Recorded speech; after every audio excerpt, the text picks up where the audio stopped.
예, 오늘 하나님의 말씀 사도행전 14장 1절에서 7절 말씀까지 우리 함께 볼 때에 태풍이 바비가 전국을 다 강타할 걸로 생각이 됐지만은 여기 이곳 평창 오대산 지역은 오히려 더 잔잔한 비가 뿌려지는 것을 보게 됩니다. 우리가 항상 염려 가운데 사는 듯 하지만은 하나님께서는 피할 바위와 피난처가 되어주신다 하는 말씀이 생각이 납니다. 오늘도 주님의 그늘 안에 거하고 주님의 우리 삶의 안식처가 된다 하는 그 말씀을 기억하면서 하루를 시작하길 원합니다. 사도행전 14장, 우리 13장에서는 비시디아 안디옥에서 복음을 전하였을 때에 두 부류로 나눴죠. 많은 유대인과 헬라인들이 주님을 믿겠다고 개종자를 얻었지만은 한편으로 유대주의자들과 그들에 의해 선동된 이방인들의 유력한 자들은 극심한 박해를 하면서 두 부류로 나눠지게 된 것을 보게 되지요. 그것은 구원의 보편성과 제한성을 동시에 보여주는 것을 보게 됩니다. 모든 사람에게 다, 이방인에게 다 복음이 전파되어지는 구원의 보편성. 잘난 사람도, 못난 사람도, 부유한 사람도, 가난한 사람도 다 구원을 받을 수 있다 하는 보편성이 있는 반면에 제한성이 있다라고 하는 것입니다. 하나님의 복음, 하나님의 구원은 모두가 다 받는 것이 아니다. 제한되어져 있다는 것이죠.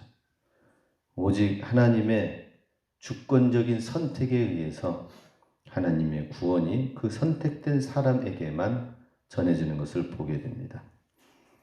그럴 때에 이 구원은 어떤 사람에게 주어지는지 안 주어지는지 받아들여지는지 우리는 알 수가 없기 때문에 끝까지 노력을 해야 되겠죠.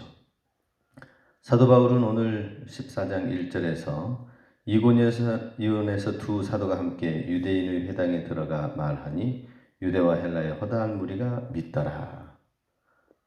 그 이웃 지역에 핍박을 받고 이고니아 지역으로 와서 복음을 전하였을 때에 여기에도 주님을 믿는 자들이 많이 생겨나는 것을 보게 됩니다. 먼저는 유대인의 회당에 들어가서 복음을 전파했다고 하였는데 비시디아 안디옥에서는 유대인들보다는 이방인들이 오히려 더 복음을 잘 받아들였습니다. 그걸 생각한다면 우리 인간적인 생각으로는 다른 지역에 이고니온 지역으로 새로운 지역에 왔을 때는 유대인들은 좀 까다로우니까 안 되겠다. 차라리 더 반응이 좋은 이방인들에게 복음을 전하러 가자라고 생각할 수도 있겠지만은 여전히 그런 유대인들의 외면과 박해에도 불구하고 바로 이 자기 민족을 향한 복음을 증거하며 나아가는 것을 보게 됩니다. 유대인들에 대한 하나님의 국률을 가지고 나아갔다. 전도를 하는 걸 볼 때에 전도에는 바로 이와 같이 수많은 사람들을 품고 힘들게 하고 원수와 같은 사람에게도 관용을 베풀면서 나아가는 것이 전도인 것을 보게 됩니다. 그래서 우리는 전도하는 삶은 성숙하게 되어 있고 성장하게 되어져 있다는 것입니다.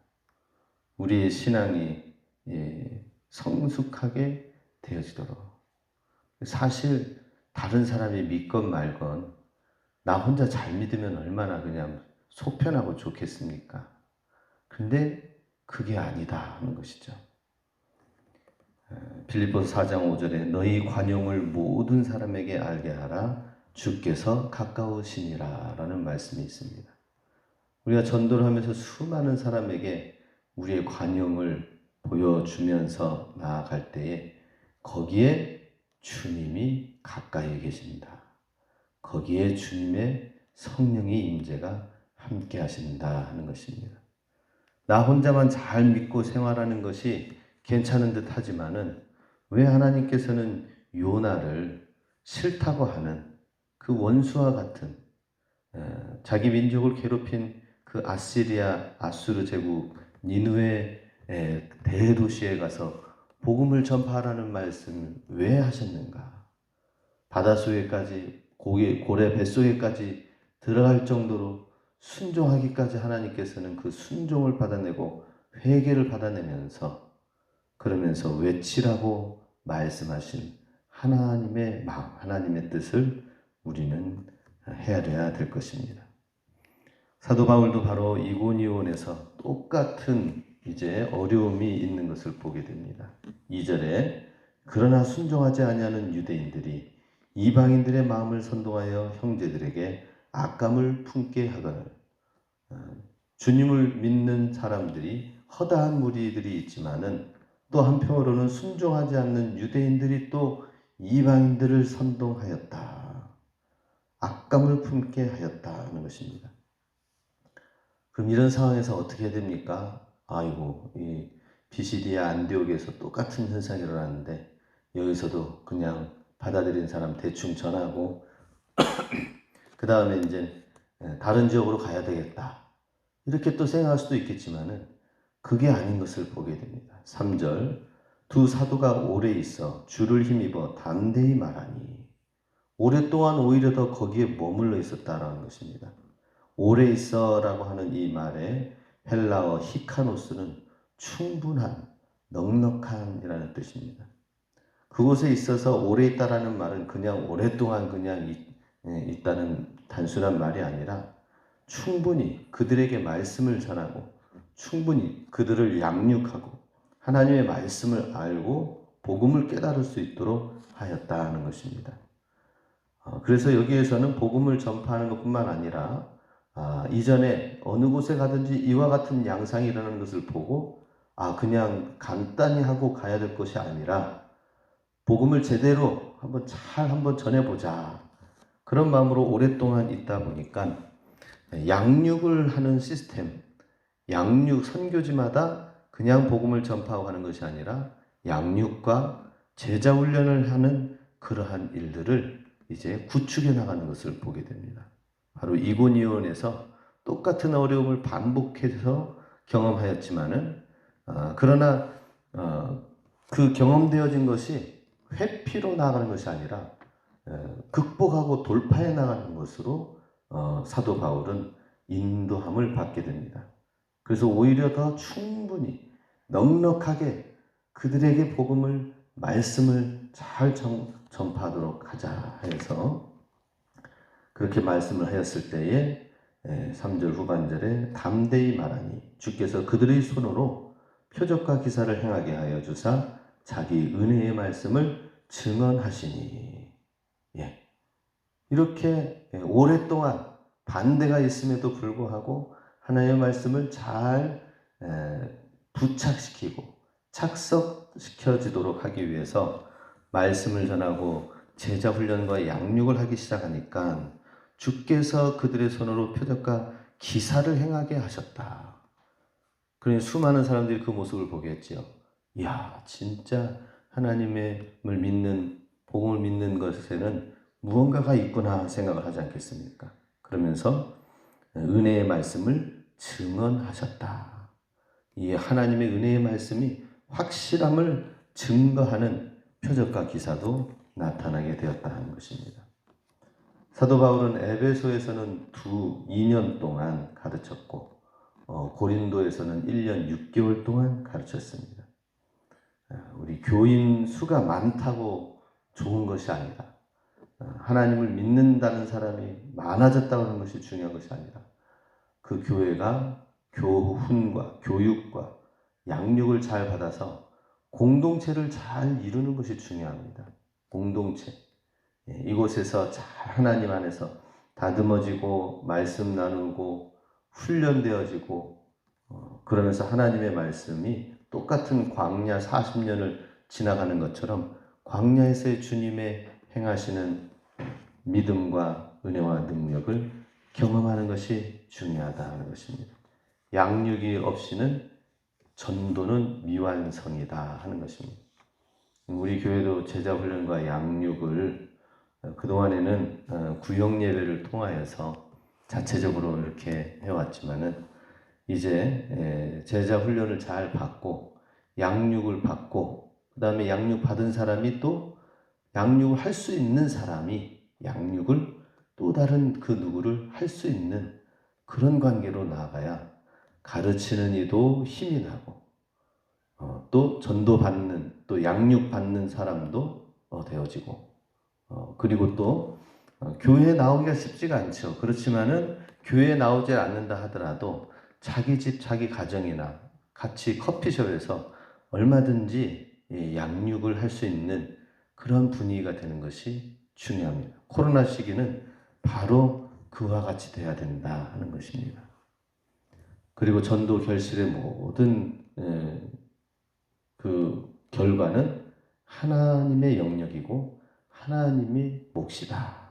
우리는 단지 전도하고 기도하고 양육하고 그리고 그것을 결실하게 하시는 분은 하나님이시다 하는 것입니다. 4절에 그 시내의 무리가 나뉘어 유대인을 따르는 자도 있고 두 사도를 따르는 자도 있는지라. 5절 이방인과 유대인과 그 관리들이 두 사도를 모욕하여 돌로 치려고 달려드니. 자, 하나님 한편에서는 하나님의 말씀을 양육을 잘 받는 이고니온 사람들의 모습이 있습니다. 그리고 그 은혜를 확증하는 여러 가지 기사와 능력이 나타나는 것을 보면서 더 확실한 제자들이 세워지는 반면에 또 한편에서는 무리가 나뉘어져서 유대인과 이방인과 관리들이 두 사도를 모욕하고 그 다음에 돌로 쳐서 달려들었다. 참 이상한 일이죠. 그냥 복음을 믿지 않으면 안 믿는 것으로 그냥 외면하는 정도 수준이 아니라 완전히 돌로 쳐서 죽이려고 들려는 것을 보게 됩니다. 사탄이 바로 이런 존재예요. 사탄의 역사와 우리가 깨어 대적하지 않으면은 사탄은 바로 이와 같이 그냥 외면하는 정도의 수준이 아니라 사람을 그리스도인을 무너뜨리고 패하게 하고 그리고 오히려 더 세상 가운데서 찌꺼기가 되게 하는 것이 사단의 전략이다 하는 것입니다. 복음은 세상과 성도를 분리시킵니다. 복음을 전파하면은 온 세상이 다 평화로운 듯 하지만은 소요와 분리가 있는 것을 오늘 사도행전에서 볼 수 있게 됩니다.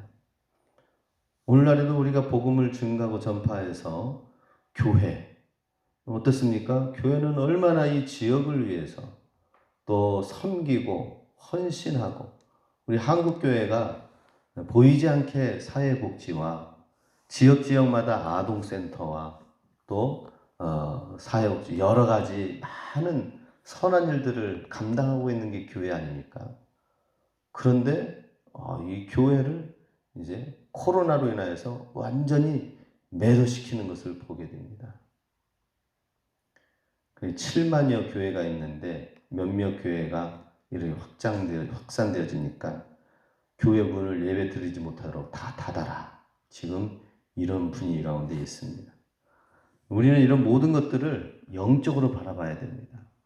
하나님을 대적하는 정권과 하나님을 대적하는 이데올로기, 공산주의, 하나님을 대적하는 사람은 결국에는 하나님의 심판과 하나님의 공의 안에 들어갈 수밖에 없습니다. 우리는 하나님 안에서 분리되어진 가운데 주님을 믿는 사람들이 그 안에도 있다. 주님을 따르는 자들이 있다 하는 것입니다. 그래서 우리 이러한 상황 가운데서도 다시 돌로 쳐 달려들었을 때에 6절 7절 어떻게 했습니까? 그들이 알고 도망하여 루가오니아의 두 성 루스드라와 더베와 그 근방으로 가서 거기서 복음을 전하니라. 이런 상황 가운데서도 실망하지 아니하고 다른 옆에 있는 동네 루스드라와 더베로 가서 또 복음을 전하였습니다. 거기서 또 전파하면 어떻게 되겠습니까? 많은 사람들이 믿을 수도 있겠지만 또 공격이 있겠죠? 사도 바울이 계속해서 유럽의 지역에 빌립보, 데살로니가, 고린도 가는 곳마다 유대인들이 쫓아왔다고 했습니다. 이러한 1차 선교 여행에서 시작된 이 유대인들의 공격은 사도 바울 내내 끝까지 괴롭히는 아주 끈질긴 악의 소용돌이가 따라다녔다 하는 것입니다. 얼마나 피곤하고 힘들었겠습니까? 그렇지만은 또 가는 그곳에 루스드라와 더베로 지역으로 도망가였는데 거기에서도 복음을 전하였다라고 7절에 끝납니다. 사실 사도 바울의 계획에는 이 비시디아 안디옥까지만 생각했을 것입니다. 그런데 핍박이 있다 보니까 이고니온으로 왔고 또 핍박이 오니까 루스드라와 더베 지역으로 옮겨진 것을 보게 됩니다. 그래서 선교 여행 지도를 보면은 이상하게 막 갔다가 왔다가 하면서 막 삐뚤삐뚤한 지도 그림이 선교 동선이 그려지는 것을 보게 됩니다.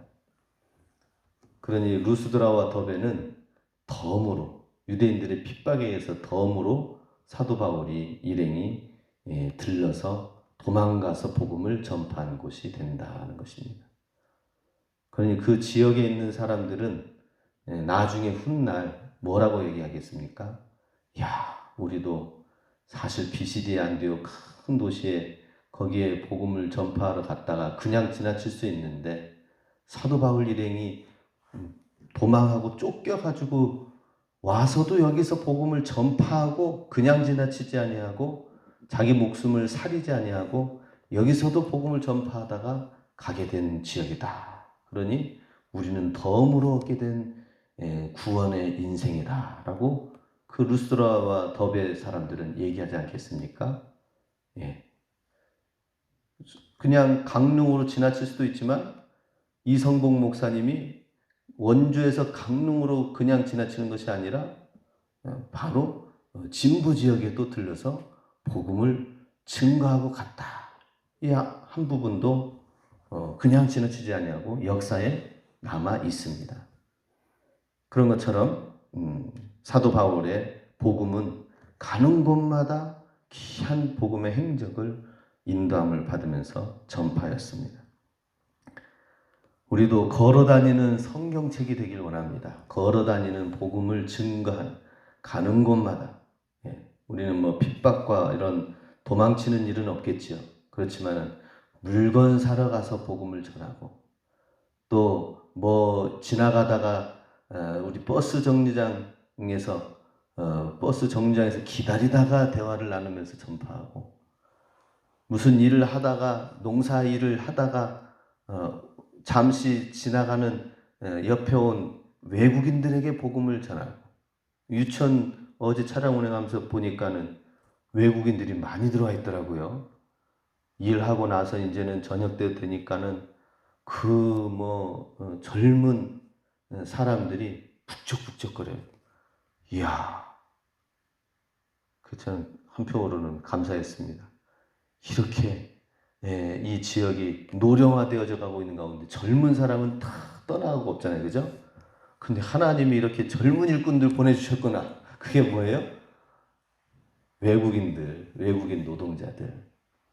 그런 사람들도 우리가 지나가는 듯 하지만 정말 관심과 사랑을 가지고 복음을 전할 수 있는 기회도 가지면 참 좋겠습니다. 사도 바울은 어느 곳에 가든지 가는 곳에서 복음을 전파하였고 도망간 지역이라 하더라도 주의 인도하심이라 생각하면서 복음을 전파하였습니다. 우리도 때를 얻든지 못 얻든지 주의 복음을 전파하는 주님의 백성들이 되길 원합니다. 항상 주의 나라를 위하여 살아가는 우리의 모습 하나님이 끝까지 사용해 줄 줄로 믿습니다. 오늘도 우리 함께 이 시간 기도합니다.